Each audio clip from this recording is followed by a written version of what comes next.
Bonjour à tous et bienvenue dans ce nouvel épisode du podcast Punkin Dev. Legacy. Voilà un mot que tout dev entend et emploie forcément régulièrement, même parfois quotidiennement. Mais en fait, c'est quoi du legacy ? Qu'est-ce qu'on entend par là quand on emploie ce mot ? Après quelques années à l'entendre, et même s'il y a encore pas mal de nuances, je pense qu'un fond commun semble bien vouloir se dessiner dans ma tête à ce sujet-là. Mais commençons par le commencement. Si je me réfère à cet immense linguiste qu'est Google Translate, legacy voudrait dire héritage, legs, patrimoine. Qu'est-ce que ça peut bien vouloir dire ? Qu'est-ce que ça peut exprimer quand on emploie ce terme-là sur nos codebases, sur nos projets ? Tout simplement, je pense, c'est qu'il s'agit de code dont on ne maîtrise pas forcément la paternité, mais qui se retrouve pourtant bien là, sous nos yeux, éberlués, parfois ensanglantés, et à devoir être maintenu, retouché, dans des conditions qui sont pas toujours optimales, on va dire. Depuis que j'ai commencé à écumer des thémas, il y a longtemps dans ma carrière, ma vision de ce qu'est un legacy, elle a pas mal évolué depuis tout ce temps. À l'origine, ce que je rangeais dans le legacy, c'était les projets qui avaient minimum 8-10 ans. Étant donné que ma première TMA, c'était une appli qui avait, je crois, entre 10 et 15 ans d'âge, j'étais convaincu que le seul et unique problème de tout le code que j'avais à gérer au quotidien, c'était juste son âge, son histoire. Il faut dire que celle-ci de Codebase, elle était quand même pas mal gratinée. Je vous fais un peu tout le truc, tout le code était passé par 3, 4, voire 5 ESN différentes, il y avait des parties du code qui résultaient d'un process de fusion-acquisition d'entités extérieures qui avait résulté en un espèce de collage brutal de sous-applis entières externes dans le code d'origine. Honnêtement, j'ai rarement vu une appli avec autant d'hétérogénéité dans les standards utilisés. Pour le dire vulgairement, mais pas trop, ce codebase c'était juste un immense étron aux proportions purement horrifiques. Si vous avez l'image du tout premier Jurassic Park avec l'énorme tas de déjections de dinosaures, vous avez une petite idée de ce à quoi ressemblait chacun des 88 projets qui composaient toute la solution. D'un point de vue purement symptomatique, ce type de projet legacy, ça peut se caractériser par 2-3 indicateurs. Il y en a un qui est connu, c'est le taux de vulgarité moyen de l'équipe. C'est le nombre de what the fuck qu'on peut entendre au quotidien dans l'équipe. Plus on va en entendre, plus on va se dire qu'a priori le code est bien dégueulasse. En un peu plus quantifiable, on va avoir un peu le taux de régression.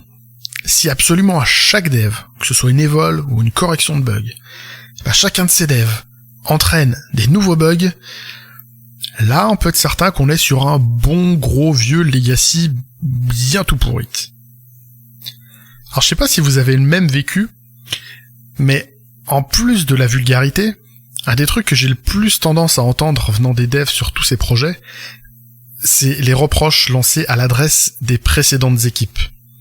Ouais, avant, de toute façon, ils faisaient n'importe quoi, regarde ce qu'ils ont fait, c'est nul, franchement, il devait y avoir que des juniors, des stagiaires, tout ça. Plein de bienveillance. L'avantage de ces propos-là, c'est que les équipes qu'on est en train de cibler, ils sont pas là pour répondre.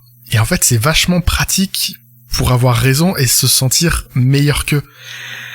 Alors, si vous avez ce travers-là, je vais vous spoiler, mais en fait, les devs qui vont récupérer ce que vous faites maintenant dans 6 mois, 1 an, 2 ans, ils vont avoir les mêmes pensées totalement délicates à votre égard. Mais ça, on va y revenir. Avec le temps qui a passé, et un petit peu de diversité de types de projets que j'ai rencontrés, des personnes avec qui j'ai pu travailler, j'ai pu affiner et surtout un peu nuancer ma vision du legacy. Pour faire assez simple, en fait maintenant je me dis que le legacy c'est juste du code, un tout petit peu daté, sur lequel il nous manque surtout son contexte d'émergence. Pourquoi on a ce design ? C'était quoi les contraintes au moment où tout ça a été codé ? C'était quoi l'objectif business à ce moment-là ? Et si on peut pas répondre instantanément à ces questions, alors je considère qu'on est sur du legacy. Parce qu'il va falloir faire un effort supplémentaire de recherche, de concentration pour essayer d'y répondre et tenter de prendre tout ça en compte. Et dans cette optique-là, on peut très très facilement se retrouver à être le premier pourvoyeur de notre propre legacy. Qui n'a jamais dû rouvrir un bout de code qu'on n'a pas touché depuis 2-3 mois? Quand on ouvre le truc, on peut facilement être tenté de fustiger les devs qui ont codé cette bouse immonde jusqu'au moment où l'abominable vérité va surgir. Mais c'était moi? Et du coup, là, on aimerait bien avoir une machine à remonter dans le temps pour aller se mettre 2-3 baffes à l'époque où on a fait ça. Comic Strip a brillamment illustré ça en BD d'ailleurs. Mais au final, pourquoi on râle vraiment sur ce code? Est-ce que c'est juste parce qu'il est vieux? Parce qu'on le comprend pas? Ou juste parce qu'il est moisi? Mais s'il est moisi, est-ce que c'est aussi parce qu'il est vieux ou... Très honnêtement, c'est souvent corrélé. Du vieux code, par essence, il a plus de chances d'être dégradé, plus qu'un petit code tout neuf qui fait pas grand chose, qui a une ou deux features, quoi. Mais dans le fond, ce qu'on appelle, à mon goût, trop souvent legacy, c'est juste de la malfaçon logicielle. Une appli qui va être bien construite, qui sera alignée avec le métier, qui a une complexité accidentelle qui est de l'ordre du contrôlé. Ce sera pas forcément une purge à prendre en main. Et j'aime bien faire ce distinguo entre le legacy et le code moisi, de la même manière que le camarade Julien Topsu faisait sur le podcast il y a quelques mois quand il différenciait la dette technique et la malfaçon. En clair, si le code il est immaintenable, c'est pas parce qu'il est vieux, c'est juste parce qu'il est immaintenable. Il a été mal fichu. Alors je dirais maintenant à vous de faire comme dans des toilettes publiques. Ne pas laisser l'endroit plus sale que vous ne l'avez trouvé en rentrant.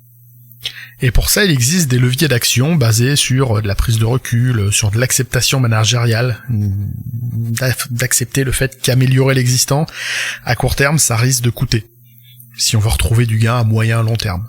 J'en parlais dans un ancien épisode où j'évoquais la survie sur un projet moisi. Parler legacy en ne parlant que de code, par contre, ça me semble occulter un pan immense de la problématique de ces vieux projets, à savoir le legacy humain. Je remercie encore Julien, qui m'en avait parlé une fois en conf. Je connaissais pas la terminologie, c'est super intéressant. Le code qu'on produit, le code qui est produit, il naît des personnes et des profils qui sont en place au sein d'une équipe. Et si on considère qu'on change très rarement, voire jamais, toute une équipe d'un seul coup, chaque nouveau profil va être intégré par les personnes qui sont là depuis un certain temps. Donc en plus du code, les nouveaux qui arrivent, ils vont hériter de tout ou partie des points de vue, des avis, des habitudes, des façons de faire des anciens.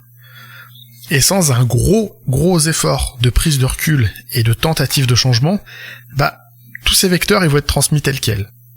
Ils vont être transmis aux nouveaux qui arrivent et à la prochaine génération. Que ce soit côté dev ou côté management. Ici on va hériter d'une culture, de pratique, d'une forme d'organisation, qui va être très très difficile de remettre en cause. Comme notre code. C'est pour ça que l'appellation de legacy humain me semble hyper pertinente. Et comme pour le code, la posture basée sur de toute façon les anciens c'était des cons, je pense que ça apportera pas grand chose à votre bien-être quotidien. Au mieux ça va vous détendre un petit moment, mais au pire vous allez vous aigrir et vous allez avoir du mal à passer de bons moments sur ce projet. Alors qu'à l'inverse, essayez de comprendre, de retrouver ce qui a fait émerger les travers d'un projet, pour mettre en avant qui sont plus pertinents aujourd'hui, ces travers. Et ainsi, essayer de les faire évoluer, ça me paraît plus productif. J'ai pas dit que c'était simple, mais ça me paraît plus productif. Si, je sais pas moi, vous avez des trains de livraison tous les 4 ou 6 mois parce qu'il y a 10 ans, il fallait se déplacer sur un site ultra sécurisé pour livrer à la main, et que maintenant vous avez des accès web sécurisés qui permettent d'envisager de mettre en place une CICD, vous allez peut-être pouvoir envisager de vous outiller et de livrer plus souvent. C'est un exemple parmi tant d'autres. Au final, le legacy, c'est juste un ensemble de trucs, plus ou moins datés, dont on hérite et sur lesquels il est difficile d'agir.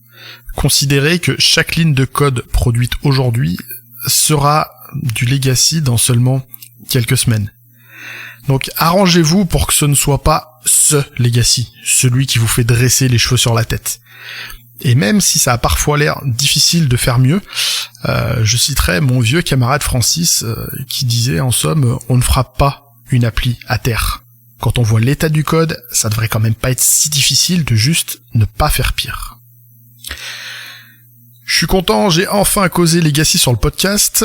J'imagine que vos expériences pourront grandement différer des miennes. N'hésitez pas à venir en causer sur les internets avec moi, ça me fera plaisir. Il me reste à vous souhaiter une excellente semaine. À la prochaine pour un nouvel épisode. Et d'ici là, geekez bien et codez bien.